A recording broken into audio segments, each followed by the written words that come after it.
de ce tu nu ai pielea cum ți-ai dori? Da, genetica contează, dar calitatea pielii nu ține doar de genetică. Ține de ceea ce faci tu constant. Pentru a avea o piele care nu ține doar de noroc, ci de consecvență, ai nevoie de 3 lucruri. 1. Regenerare. Aceasta are loc în timpul somnului. Dacă somnul tău este fragmentat sau nu este suficient, textura și luminozitatea vor avea de suferit. 2. Structura. Colagenul este proteină, iar după 25 de ani, sinteza lui scade anual. Deci dacă ții o dietă restrictivă și nu ai un aport suficient de proteine, atunci fermitatea pielii tale va avea de suferit. 3.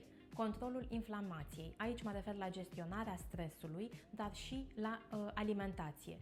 Nu te sfătuiesc să ai o dietă bogată în dulciuri, în mâncare ultraprocesată, pentru că toate acestea creează un mediu pro-inflamator, pot apărea leziuni noi pe piele, cele existente se vindecă mai greu și chiar poți avea și un exces de sebum.